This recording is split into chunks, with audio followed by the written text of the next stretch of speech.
안녕하세요, 라퍼입니다. 오늘은 셀토스 하이브리드하고 스포티지 하이브리드 두 차종을 시승을 해보고 난 후에 두 차종의 특징점 그리고 장단점들에 대해서 한번 얘기를 해보려고 해요. 단순히 무조건 스포티지 사야 된다, 아니면 셀토스 사야 된다, 이런 얘기가 아니라 어떤 장단점이 있었는지에 대해서 한번 얘기를 해보려고 합니다. 이 차는 스포티지 하이브리드 모델입니다. 1.6 터보 엔진이 들어가 있고 47.7kW의 모터가 서포트를 해주는 하이브리드 시스템이 장착이 되어 있습니다. 전체적으로 봤을 때 기아 자동차가 많이 사용하는 그런 디자인 언어가 반영이 되어 있어요. 그래서 여기 커브드 디스플레이 들어가 있고요, 계기판 있고요, 여기 내비게이션 창이 있는데 여기 이어진 형태로 이렇게 되어 있습니다. 공조장치 컨트롤러가 있는데 이거는 다른 차에서도 많이 사용하는 그런 시스템 스타일이에요. 소렌토도 그렇고 K8도 그렇고 거의 이 스타일하고 비슷하다고 보시면 됩니다. 이 열면 여기 무선 충전 패드가 들어있고요. 변속 방식은 기존에 쓰던 다이얼 방식을 여전히 사용을 하고 있습니다. 현대 같은 경우는 변속기를 컬럼으로 옮겨갔는데 얘는 다이얼 방식을 그대로 고수로 하고 있어요. 버튼식은 약간의 문제가 있었거든요. 오작동의 소지도 얘보다는 더 컸고, 근데 얘는 지금 그거보다는 좀 더 괜찮다고 판단을 한 것 같아요. 시장의 반응도 얘가 더 낮고, 그래서 지금 계속 사용을 하고 있고, 제네시스도 요거랑 비슷합니다. 저는 개인적으로 이거 써봤을 때 물론 여기 레버가 있어서 이렇게 위아래로 움직이는 방식이 가장 직관적이긴 한데 이것도 익숙해지면은 사용하기 편하다는 생각이 들어요. 이 차는 셀토스 하이브리드 모델이고요. 전체적인 실내 레이아웃은 가솔린하고 동일합니다. 여기 계기판 있고요, 내비게이션 창 있고요, 중간에 공조장치 컨트롤러가 이렇게 배치가 되어 있습니다. 소렌토도 마찬가지고 스포티지도 마찬가지고 이쪽에 공조장치 컨트롤러가 있었는데 이쪽으로 옮겨갔어요. EV9 때부터 전기차들 이쪽으로 많이 옮겨갔습니다. 얘는 전기차는 아니지만 신차다 보니까 새롭게 하기 위해서 그랬는지 전기차에서 쓰이던 방식을 얘한테도 이제 적용을 한 거예요. 그래서 여기 공조장치 컨트롤러 배치했고 또 따로 물리 버튼을 배치를 해줬습니다. 이거는 되게 잘한 거라는 생각이 들어요. 왜냐하면 이쪽에 이 공조장치 컨트롤러 정확히 걸립니다. 그리고 시야도 걸리고, 그렇기 때문에 이 디자인 자체는 되게 좋은데 쓰임새 면에 있어서는 조금 불편한 감이 있어요. 이 차를 구매를 해서 완전히 익숙하게 되면은 그때는 좀 편리할 수도 있을지 모르겠지만, 익숙하지 않은 상태에서는 좀 불편한 위치입니다. 딱 걸리고 시야도 걸리고. 근데 여기 이렇게 따로 온도 버튼하고 바람 세기 버튼을 마련해 준 거는 되게 신경을 많이 쓴 거죠. 잘 배치를 했어요. 내리면 온도 내려가고, 이렇게 올리면 온도가 올라갑니다. 바람 세기도 내리면 내려가고 올리면 이렇게 올라가는 방식으로 되어 있습니다. 홈 버튼, 맵 버튼, 서치 버튼, 미디어 버튼, 이렇게 기존의 방식대로 배치를 했습니다. 스마트폰 충전 패드가 마련이 되어 있습니다. 그리고 좀 작은 컵홀더 사용하려면 눌러주시면 여기 쫙 나오면서 작은 컵홀더가 만들어집니다. 이런 것도 소형차지만 신경을 많이 썼다라는 생각이 들어요. 원래 이게 이제 팰리세이드 때 처음 현대에서 썼거든요. 근데 지금 셀토스까지 이 기능이 내려와서 장착이 되어 있습니다. 전체적으로 이 셀토스의 실내 디자인 상당히 잘 나왔죠. 굉장히 세련되게 잘 다듬었고, 이게 큰 차는 아니지만 답답한 느낌이 없습니다. 왜냐면 이거를 쭉 펼쳤어요. 쭉 펼쳐진 직선을 사용해서 넓어 보이는 효과를 발생시켜주고 있습니다. 뒷자리로 와봤는데요, 준중형 SUV인데 뒷자리에 앉아봤을 때 이 뒷자리에 이 레그룸 공간은 상당히 여유가 있고요, 이 헤드룸 공간도 꽤 여유로운 공간을 보여줍니다. 그래서 전체적으로 이 뒷자리가 만들어주는 공간은 훌륭한 수준이다, 이런 생각이 들고, 이 차를 이제 뒷자리 때문에 중형급 하고 고민하시는 분들이 계시다면 이 스포티지의 뒷자리도 충분히 넓다 라고 말씀을 해 드릴 수가 있을 것 같아요. 여기 송풍구도 마련이 되어 있습니다.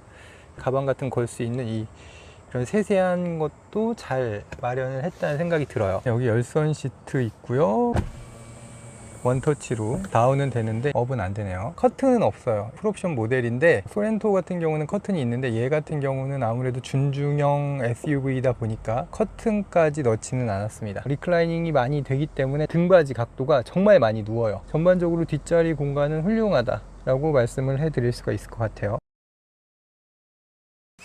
뒷자리로 와봤는데요. 대형급 중형급이 아니기 때문에 엄청나게 높다, 광활하다 이렇게 볼 수는 없지만 충분히 여유 있는 무릎 공간이 나와주고요. 헤드룸 공간도 여유 있는 모습을 보여줍니다. 시트는 아무래도 소형급이다 보니까 이 좌판의 길이라든지 등 폭이라든지 이게 좀 작긴 한데 그래도 이 자동차의 급을 생각해 봤을 때 괜찮은 사이즈의 크기라는 생각이 들어요. 그래서 전체적으로 이 뒷자리는 엄청 광활하고 크진 않지만 적당한 수준의 크기를 보여주고 있다고 생각합니다. 뒷자리 이렇게 송풍구도 잘 마련이 되어 있고 워크인 디바이스도 이쪽에 마련이 되어 있습니다. 앞뒤로 조작해 볼 수 있고 이렇게 조작을 해볼 수 있게 되어 있습니다. 열선 시트 3단계로 조작해 볼 수 있는 버튼이 여기 마련이 되어 있습니다. 소형차지만 풍부한 옵션을 넣으려고 노력을 많이 했다라는 생각이 듭니다.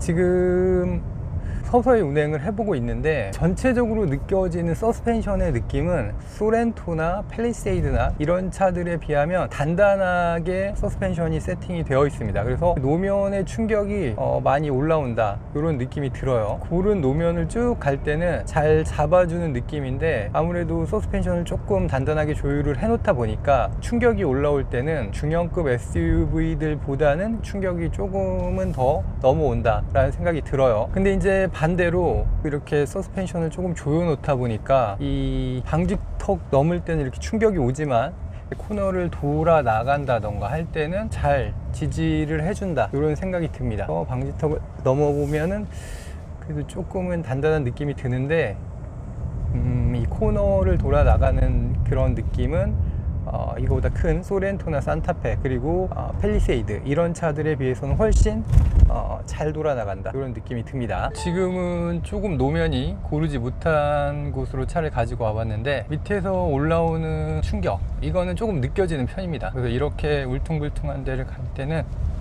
쿵쿵쿵 하면서 충격이 어느 정도는 올라오는 모습을 볼 수 있습니다. 그리고 이렇게 큰 방지턱을 넘을 때도 약간 속도감 있게 넘어가면 쿵 하면서 충격이 올라옵니다. 그러니까 조금 하드하게 서스펜션 세팅이 되어 있다고 보시면 돼요. 이런 서스펜션 세팅이 조금 빠르게 갈 때 이럴 때는 잘 잡아줘서 좋지만 이렇게 밑에 요철이 있고 노면이 좋지 않은 길을 갈 때는 충격이 많이 올라온다는 단점이 있습니다. 고른 노면으로 나와서 달려보고 있는데 고른 노면을 이렇게 갈 때는 승차감이 괜찮습니다. 그리고 이제 이렇게 코너를 돌 때 이때 좀 잡아주는 느낌도 나쁘지 않고요. 그러니까 이거는 되게 양면적인 성격이 강한 것 같아요. 서스펜션을 좀 강하게 조이게 되면은 코너를 잡아 돌릴 때는 좋지만 충격이 밑에서 올라올 때는 조금 안 좋은 모습을 보여주는 거는 어쩔 수 없는 거죠. 이 스포티지 같은 경우에는 이름처럼 서스펜션을 좀 스포티하게 조율을 했고 세팅을 했습니다.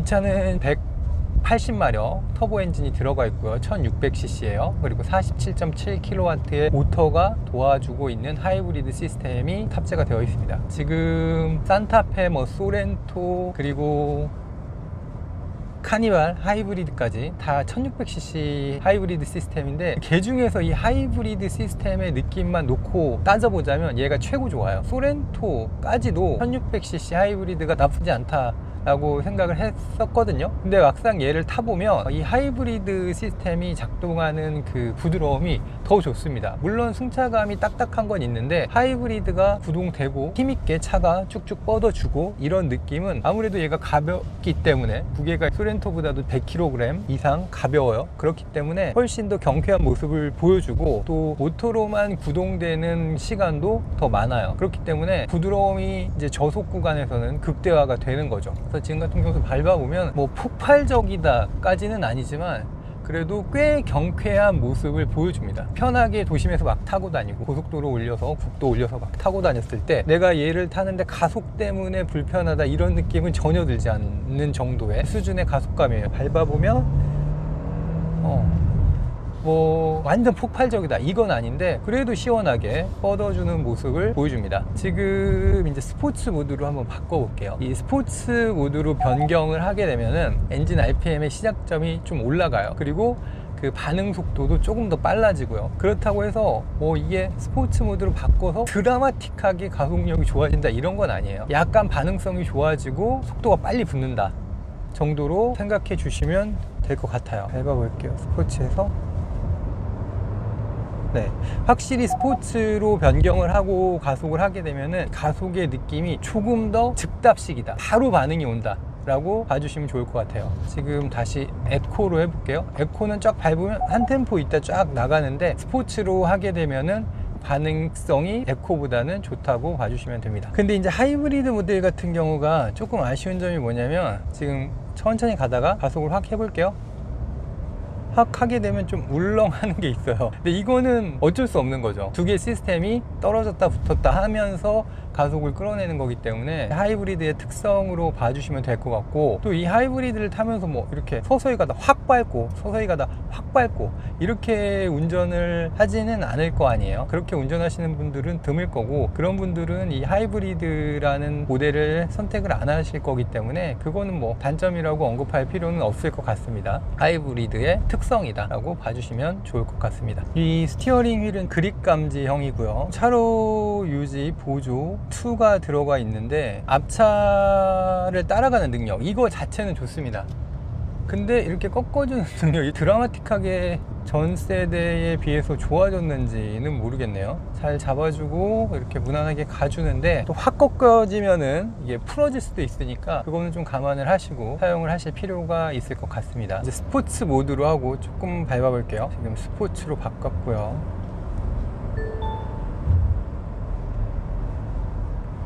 이게 시스템 자체는 그 카니발은 조금 모터가 큰 게 들어가고 산타페 소렌토랑은 똑같아요. 그러다 보니까 확실히 치고 나가는 느낌은 산타페나 소렌토 이런 차들에 비해서는 훨씬 더 시원하다 이런 느낌이 들어요. 스포츠 모드에 놓고 쫙 밟아주면 약간 지금 뒤로 살짝 젖혀지는 정도의 힘을 보여줍니다. 순중형 SUV 그리고 1600cc 터보 엔진이 들어갔다는 걸 감안하면 상당히 괜찮은 퍼포먼스라는 생각이 들어요. 쭉 밟았을 때 치고 나가는 이 느낌은 상당히 괜찮다 이런 생각이 드네요. 산타페, 소렌토 그리고 스포티지 이 세 종을 놓고 비교를 해본다면 뭐 투싼은 같은 시스템이니까 별개로 하고요. 이게 주행의 느낌 자체는 가장 낫다. 가속의 느낌 그리고 뻗어 나가는 느낌, 쫙 부드럽게 탄력을 붙여가면서 나가는 느낌은 스포티지 쪽이 가장 낫다라고 평가를 해볼 수 있을 것 같습니다. 스포티지 같은 경우에는 뭐 소렌토랑 많이 고민을 하시는 것 같아요. 그리고 이제 뭐 애 태어나고 사람 태워야 되고 하니까 소렌토로 가야 된다 이렇게 말씀을 하시는 분들도 많은데, 저는 조금 생각이 다른 게, 제가 이거 뒤에 타보니까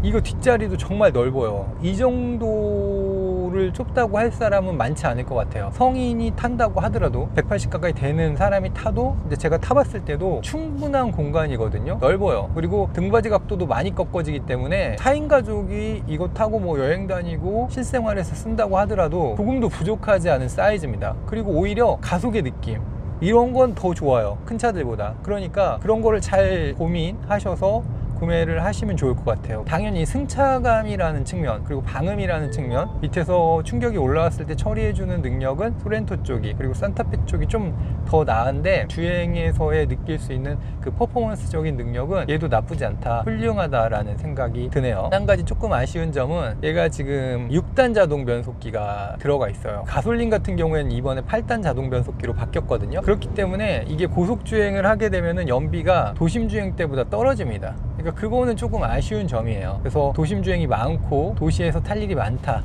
하시는 분들에게 적합한 시스템이 하이브리드 시스템이 아닌가 하는 생각을 해봅니다. 이 차는 셀토스 하이브리드 모델이고요. 지금 도심에서 천천히 주행을 해보고 있는데, 이게 105마력이에요 1.6 자연흡기. 보통 이제 현대차, 기아차 그룹에서 하이브리드 모델들이 1.6 터보에 47kW 모터를 사용하는 시스템을 많이 써왔죠. 스포티지, 투싼이 그랬고 소렌토, 산타페가 그랬어요. 근데 이거는 1.6 자연흡기 엔진에 32kW 모터를 사용하고 있습니다. 상위 모델들에 비해서 출력 부분에 있어서는 좀 낮다고 볼 수가 있어요. 그런데 이렇게 도심에서 움직여 봤을 때는 그렇게 답답하다는 느낌은 들지 않아요. 왜냐하면 그 무게 자체가 윗급 모델들보다 가볍기 때문에 그렇게 움직여 봤을 때는 뭐 부족한 느낌이 든다거나 하는 수준은 아닙니다. 굉장히 매끄럽게 움직여 줍니다. 특히나 제가 지금 가속, 감속 계속 반복적으로 해보고 있는데 가감속 부분에서의 이질감이 많이 없어요. 엑셀레이터 액셀레이터를 밟았다 뗐다 하면 초기에 나온 모델들이 좀 울컥울컥 하는 게 있었는데, 얘는 그런 부분이 굉장히 세심하게 잘 다듬어졌다라는 생각이 들어요. 그리고 또 한 가지, 아무래도 터보차들은 토크가 많이 발생되기 때문에 초반에 좀 울컥한다는 느낌이 들 수 있어요. 1500rpm 때부터 토크가 활성화가 많이 되기 때문에.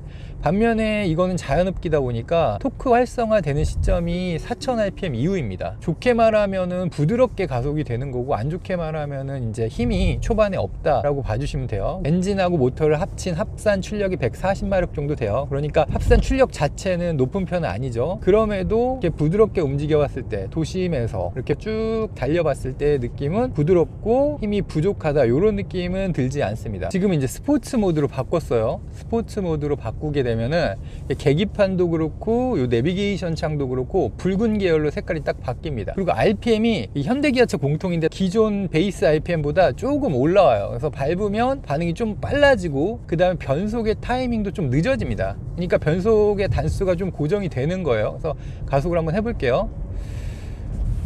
가속을 하게 되면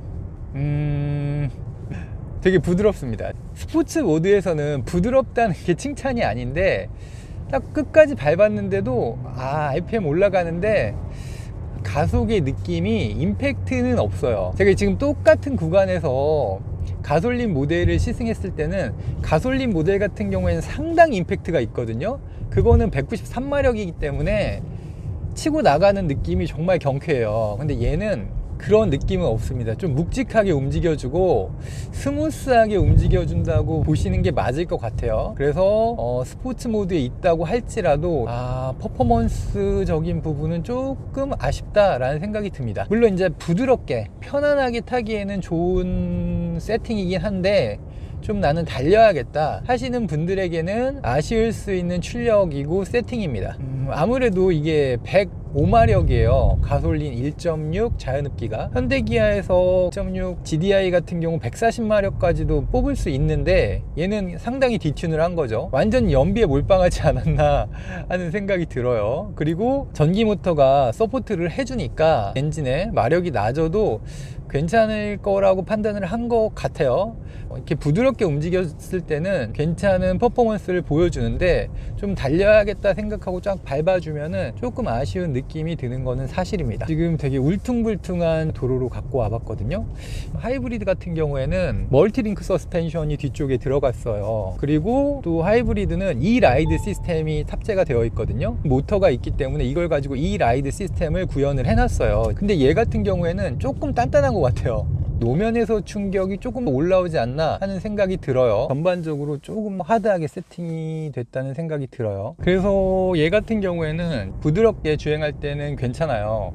되게 부드러운 느낌이 잘 살아나고 힘도 그렇게 부족하다는 느낌은 들진 않지만, 고속으로 도약하려고 엑셀레이터를 좀 세게 밟게 되면은 조금 답답한 느낌이 듭니다. 그래서 그 부분은 구매 전에 좀 고려를 해봐야 될 부분이라는 생각이 들어요. 이 차 같은 경우에는 연비에 몰빵한 것 같아요. 휠 사이즈에 따라서 좀 차이가 나긴 하는데, 얘 같은 경우에는 지금 복합 17이에요 큰 휠이 들어가 있기 때문에. 근데 휠을 좀 작은 걸 끼면은 복합 19까지도 나오거든요.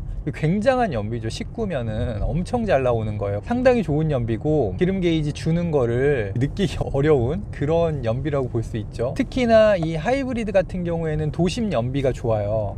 도심에서는 아주 괜찮은 연비가 나와줍니다. 그렇기 때문에 이 차 같은 경우에는 뭐 성능보다는 난 연비가 중요하다, 특히 도심에서의 주행거리가 많아서 유류비가 부담된다 하시는 분들에게 딱 어울리는 제격인 그런 차라는 생각이 듭니다. 우리가 뭐 도심에서 150, 160 이렇게 세게 달리진 않잖아요. 그렇기 때문에 도심 주행에 적합한 세팅입니다. 지금 현대기아에서 DCT를 자동 변속기로 지금 바꾸는 추세거든요. 그래서 스포티지 가솔린 같은 경우에도 DCT를 쓰다가 요번에 페이스리프트 되면서 가솔린 모델에서 자동 변속기로 넘어갔어요. 그리고 하이브리드 같은 경우에는 다 자동 변속기를 쓰고 있고요, 6단 자동 변속기를. 근데 얘 같은 경우에는 지금 DCT를 쓰고 있단 말이에요. 그래서 그 부분도 내구성 측면에서 어떻게 문제가 생기거나 할지 모르겠어요. 왜냐면 DCT가 아무래도 자동 변속기보다는 내구성이 떨어지는 것은 사실입니다. 근데 얘는 이제 엔진의 출력이 낮기 때문에 DCT로도 충분히 대응 가능하다고 판단한 것 같아요.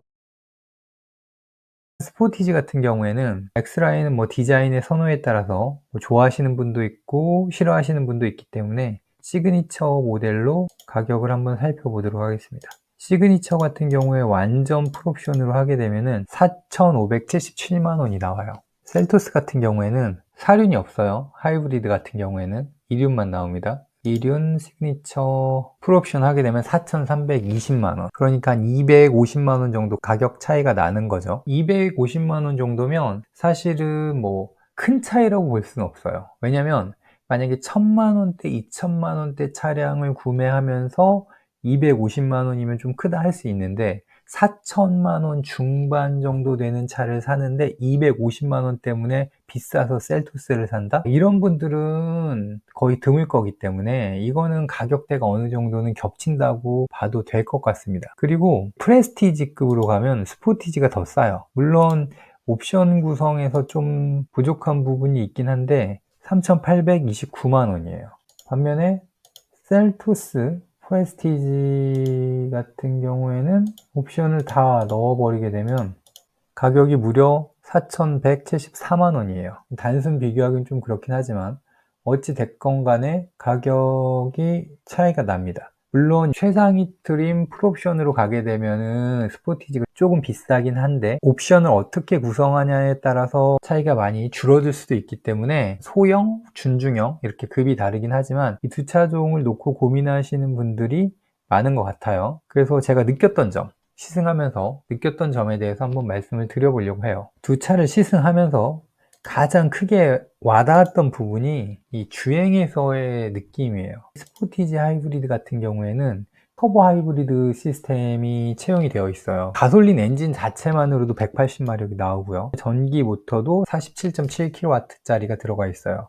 이거 이제 산타페, 뭐 소렌토 이런 차들하고 공용으로 쓰거든요. 그렇기 때문에 터보 하이브리드가 주는 이 풍부한 토크감이 굉장히 좋았어요. 가속이 상당히 경쾌했고, 뭐 준중형 사이즈를 끌기에는 정말 이상적인 파워트레인이라는 생각이 들었습니다. 변속기는 6단 자동. 물론 이제 8단이 들어가면은 훨씬 더 효율성 면에서 좋았을 거예요. 근데 아직은 6단을 사용하고 있습니다. 물론 이제 전기 모터가 도와주는 부분이 있기 때문에 6단으로도 충분하다고 판단한 것 같아요. 8단이 아닌 게 아쉽긴 하지만 그래도 1.6 터보 하이브리드하고 자동 변속기 매칭이 꽤 괜찮았어요. 매끄러웠고 연비라든가 가속이라든가 이런 부분에서 전혀 아쉬움이 없는 그런 매칭이라는 생각이 들어요. 반면에 셀토스 같은 경우에는 스마트 스트림 1.6 하이브리드 엔진인데 얘는 이제 자연흡기 엔진이에요. 141마력 엔진하고 모터 합산이 엔진 출력이 낮아요. 그래서 도심에서는 잘 못 느끼거든요. 그러니까 50km 미만에서 천천히 다닐 때는 뭐 모터도 도와주고 하기 때문에 그렇게 뭐 답답하다 이런 생각은 들진 않아요. 차도 또 작고 가볍고. 근데 이걸 가지고 외곽도로로 나가서 가속을 하게 되면은 답답합니다. 체감적으로 느껴져요. 아, 답답하다. 그래서 일단은 스포티지하고 그 부분에서 확연한 차이가 드러납니다. 이 주행했을 때의 느낌이 스포티지가 훨씬 좋아요. 한 수 위라고 표현하고 싶어요. 스포티지가 셀토스보다 이 주행에서의 느낌은 확연하게 좋습니다. 그 다음에 체감되는 부분이 크기예요. 이 크기는 뭐 작은 차를 선호한다 하면은 셀토스가 장점이 될 수도 있는 거죠. 근데 이 스포티지의 크기가 정말 괜찮아요. 정말 적당해요. 산타페나 소렌토처럼 너무 크지도 않고 소형차처럼 조금 뭔가 부족하다 이런 느낌도 없어요. 이 스포티지의 사이즈는 정말 최적화된 사이즈예요. 우리나라의 도로 환경에. 트렁크 공간도 훌륭했고요. 4명의 가족이 타고 뭐 장거리 여행을 간다거나 뭐 캠핑을 간다거나 할 때 또 전혀 부족하지 않은 사이즈예요. 반면에 셀토스 같은 경우에는 앞좌석 공간 자체는 그렇게 부족하다는 느낌은 들지 않는데 트렁크 공간 그리고 뒷좌석 공간이 스포티지에 비해서는 좁다라는 생각이 듭니다. 공간도 좀 넉넉했으면 좋겠다 하시는 분들에게는 스포티지가 한 수 위다. 그것도 이런 생각이 들어요. 그래서 이 크기나 주행 성능이나 이런 것들이 전반적으로 스포티지가 셀토스보다는 상당히 우위에 있습니다. 그러면은 셀토스 같은 경우에는 무조건 사면 안 되냐, 무조건 스포티지 사야 되냐? 그건 아니죠. 당연히 또 셀토스가 갖고 있는 장점이 분명히 있습니다. 일단은 연비죠. 연비가 16인치 타이어 기준으로 해보면 복합이 19.5km/리터. 이 복합이 19.5km/리터라는 건 상당히 좋은 연비죠. 특히나 이 도심 연비가 20.6km/리터. 고속도로에서는 뭐 좀 낮아지긴 합니다.